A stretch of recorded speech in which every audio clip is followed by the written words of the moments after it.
Assalamualaikum warahmatullahi wabarakatuh. Selamat datang kembali di channel Hendra Motovlog. Dan pada video kali ini saya akan membahas kekurangan dan kelebihan dari motor Yamaha Mio Gear. Ini motor keluaran tahun 2022 ya. Dan kebetulan ini tipe yang biasa ya. Oke, kita akan membahas dari yang pertama adalah dari tampilannya terlebih dahulu. Tampilan motor ini terlihat ya, bentuknya itu kurang futuristik, jadi kurang apa ya, lakukan bentuk bodinya itu bergaya motor seperti motor NMAX yang bentuknya dikecilin. Nih, seperti ini tuh, dari bentuk depannya, kemudian tengahnya, belakangnya, lampu belakangnya juga ya seperti itu. Ini kalau menurut saya pribadi, bentuknya itu bukannya nggak bagus tapi kurang menarik. Jadi kayak bentuk sininya ini kurang tajam gitu. Jadi sehingga masyarakat itu menilainya kurang bagus, kurang menarik aja gitu. Nah, yang kedua, ini dari ukuran roda tuh. Ukuran rodanya dibanding dengan ukuran spakbornya yang lebar banget, rodanya kecil, sehingga terlihat kurang apa ya, dilihatnya itu kurang enak gitu. Maka menurut saya ini akan lebih bagus kalau bannya itu pakai ban donat, akan sesuai dengan ukuran dari spakbor, kemudian dari bentuk bodinya kan bulat-bulat nih, jadi akan kelihatan serasi gitu. Nah, kita lari ke bawah lagi nih, kekurangannya aja dulu ya, nanti baru kelebihannya.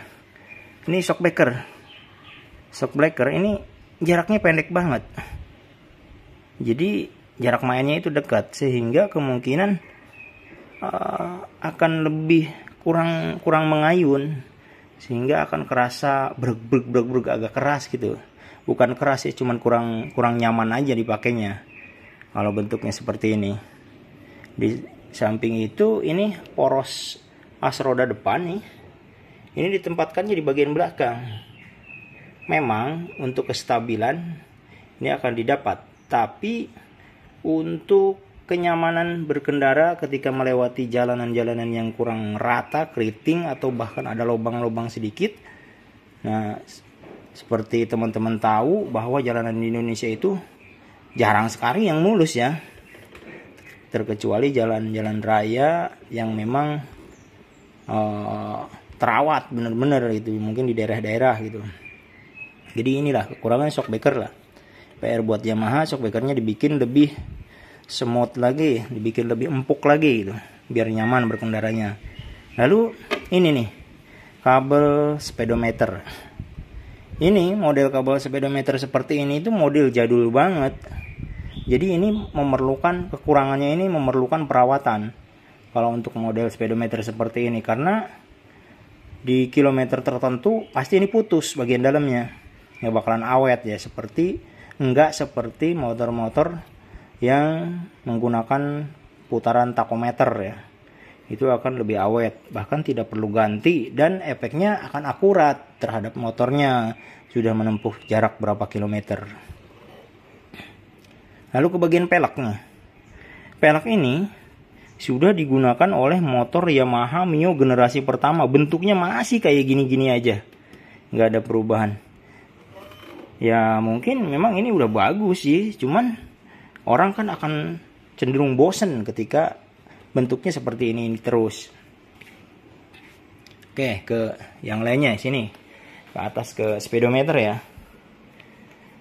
Nah, ini di speedometer yang masih analog ya, semuanya masih analog. Penunjuk ini nih, jarak tempuh masih analog, masih angka biasa, ini masih bisa gampang di reset.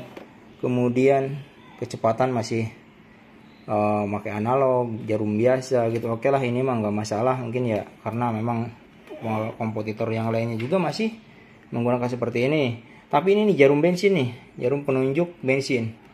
Ini kelemahannya untuk Yamaha Mio Gear, ini nggak akurat. Ketika dimatikan, ini turun. apalagi dipakai standar samping, ini turun seperempat, jadi seperempat segini. Nah ketika dinyalakan atau di on kan, ini akan naik lagi, sehingga pengguna itu akan bingung, ini sebenarnya posisi atau keadaan bensin dalam tangki itu seperempat atau setengah. Nah itu, jadi sehingga bisa dikatakan tidak akurat gitu ya untuk penunjuk bensinnya. Oke, kita mundur lagi ke bagian yang lain, ke jok sekarang ya.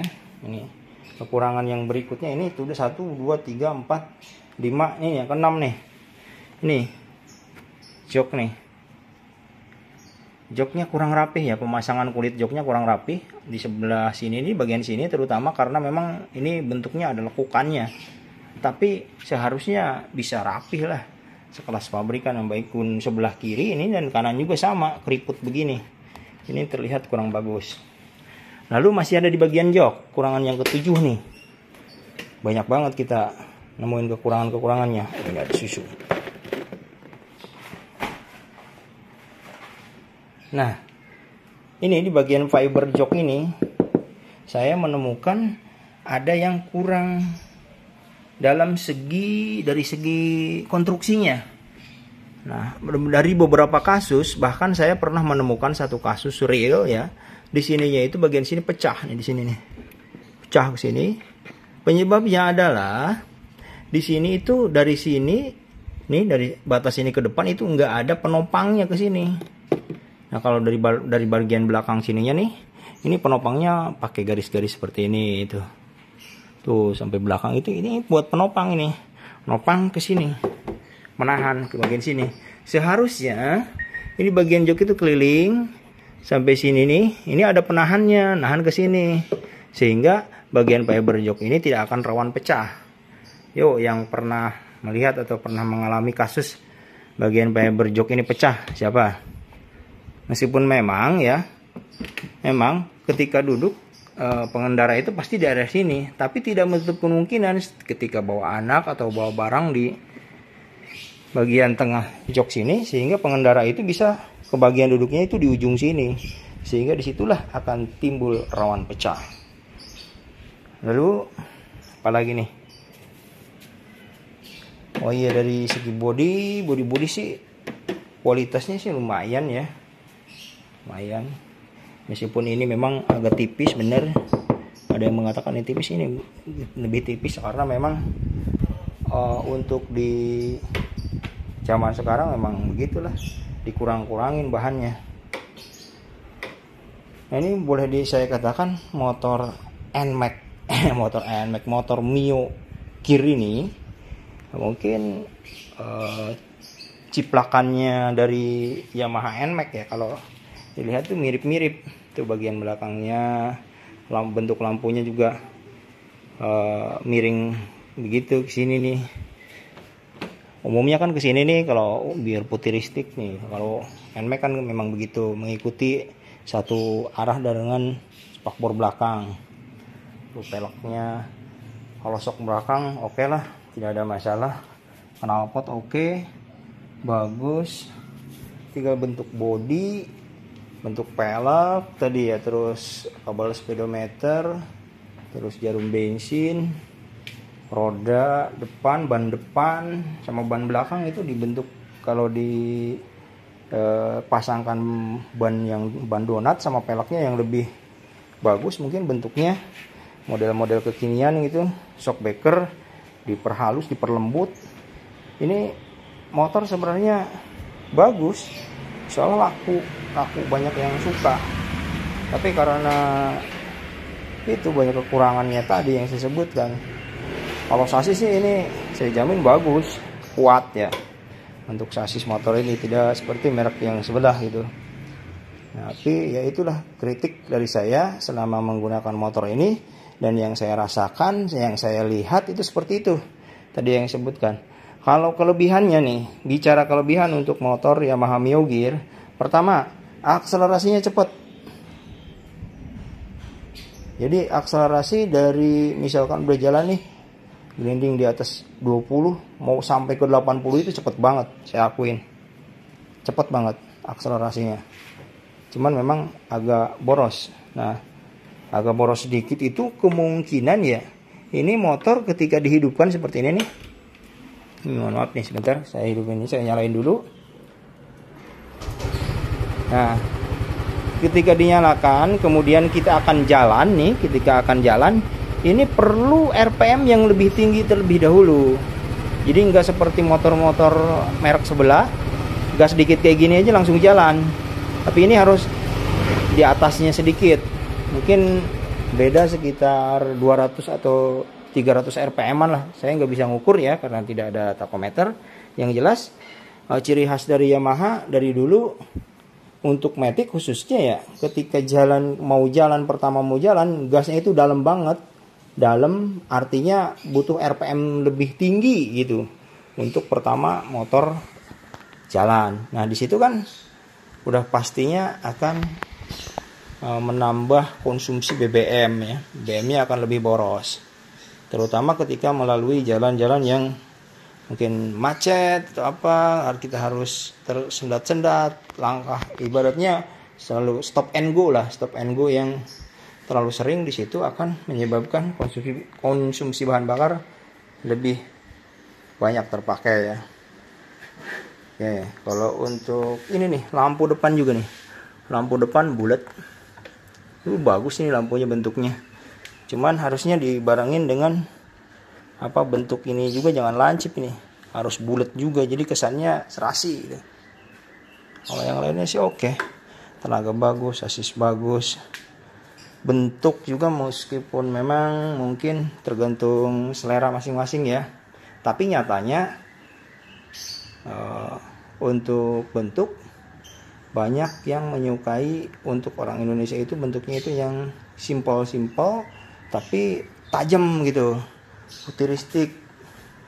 Seperti merek-merek yang sebelah itu kan banyak lekukan-lekukannya nih, saya punya nih tuh, dia banyak apa ya, banyak bentuknya itu banyak lekukannya sehingga terlihat apa ya, bahasa ininya terlihat lebih tajam dan terlihat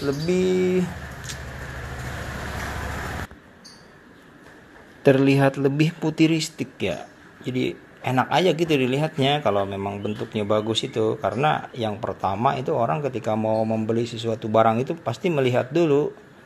Melihat itu artinya melihat bentuknya seperti apa, lalu akan kalau bentuknya bagus rasanya seperti apa, kualitasnya bagaimana gitu, keawetannya dan sebagainya, semuanya, akselerasinya, konsumsi BBM-nya dan lain-lainnya.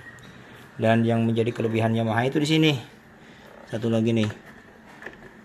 Ini gantungan barangnya ya di depan. Di sini ada gantungan barangnya dan ketika tidak digunakan ini bisa dilipat ke sini sehingga terlihat rapih ya. Tidak mengganggu apa kegiatan lalu lalang kaki atau apapun di sini. Tuh. Dan di sini juga ada gantungan barang lagi, satu lagi. Sebelah sini nih. Jadi ada double dia. Kemudian di sini sudah ada fitur charger HP ya. Tapi ini kekurangannya menurut saya harusnya ini ditutup.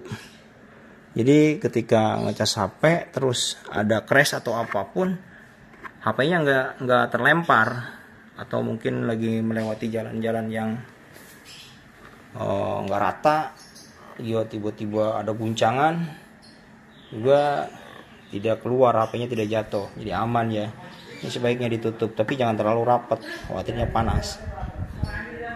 Gitu. Oke, terima kasih mungkin untuk review kekurangan dan kelebihan dari motor Yamaha Mio Gear yang saya bisa sampaikan. Mungkin segitu aja dulu ya, karena memang itulah yang saya rasakan, dan mohon maaf nih jika ada mungkin user Yamaha atau dari pihak Yamaha sendiri tersindir atau tersinggung. Ini tidak bermaksud ke arah sana, tapi kita sama-sama untuk membangun, kita sama-sama sharing ya. Dan inilah yang saya rasakan dari motor ini, itu motor Yamaha Mio Gear. Agar bisa bersaing dengan merek sebelah, ya itulah mungkin yang tadi yang bisa diperbaiki oleh pabrikan Yamaha. Oke, terima kasih. Salam subscribe ya.